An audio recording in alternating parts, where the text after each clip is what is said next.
are these people? Cool. Okay.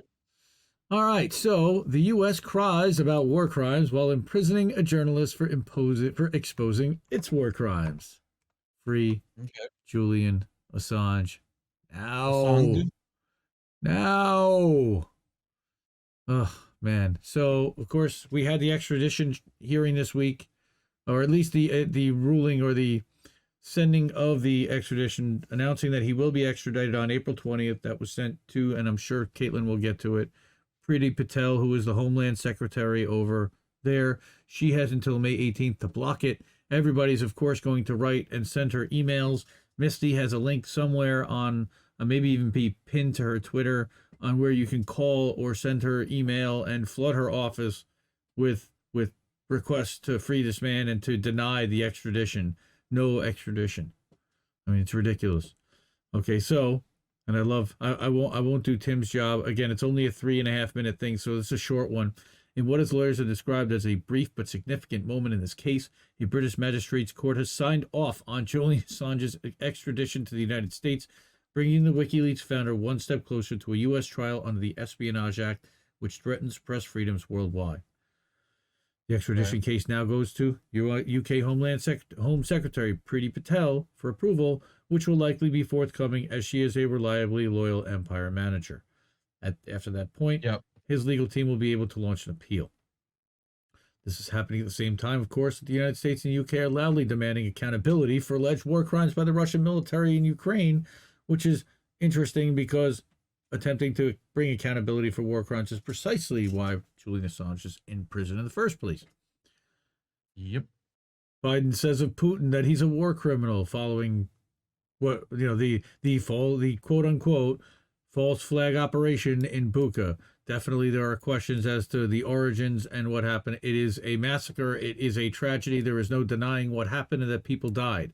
How it happened and who created it and exactly the events that transpired to cause it are certainly in question. And I'm not going to read the narrative manager of the day, the Associated Press, because they're only going to provide you exactly what the corporate spin's going to be. However, WikiLeaks will remind you that 12 years ago on April 20th, Julian Assange published Collateral Murder. That must have been on April 9th. Detailing the gunning down of civilians. April 5th. Children and 2 Reuters journalists. Again, we covered that in our last episode. Yep. Okay, and that's all I'd like to say here today, really. That this discrepancy is very interesting. I mean, can we take a moment to deeply appreciate the irony of this? Because it's so obscene and outrageous that it's actually hard to take in unless you really let it absorb. The most powerful government in the world, which serves as the hub of the most powerful empire that's ever existed, is working to extradite a journalist for exposing its war crimes while simultaneously rending its garments over other war crime allegations against another government. I mean, damn. Caitlin pose it like she sees it. Oh, I fucking love her. You would think a power structure that had recently been caught red-handed committing war crimes and is currently in the process of imprisoning a journalist for exposing those war crimes would at least have the sense not to yell loudly about war crimes for a little while. But this is how confident the empire is in its ability to control the narrative. Really take it in, really digest it, because the more you think about it, the freakier it gets.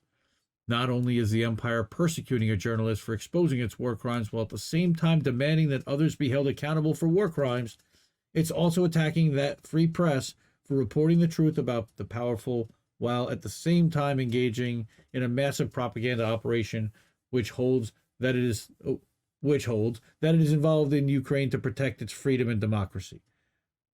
I mean, that alone, I mean, that's a narrative propaganda on its own.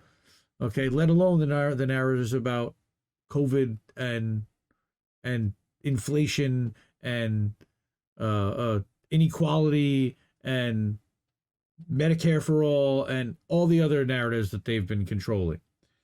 Okay? Yep. I mean, the gall, the absolute temerity, the balls on this empire, man. I love her. Give Caitlin support. Okay, she said it before. Say Assange exposed many ugly realities about the powerful in his work with WikiLeaks, but everything that he's managed to expose thereafter simply by forcing them to prosecute him far surpasses the revelations in those publications. If the highest form of journalism is exposing the darkest secrets of the most powerful people in the world, then Julian Assange is the highest form of journalist.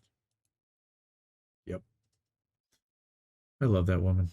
She's amazing. And her last article was, please use all of my material free of charge as often as you want. Cite me, don't cite me, I don't care. And I said, why the hell would I ever do that when you're as amazing as you are? I'm going to cite you, and I'm going to tell everybody to read your stuff all day, every day. Love you to death, Caitlin. Thank you. You're the best. Free Julian Assange. This is insane.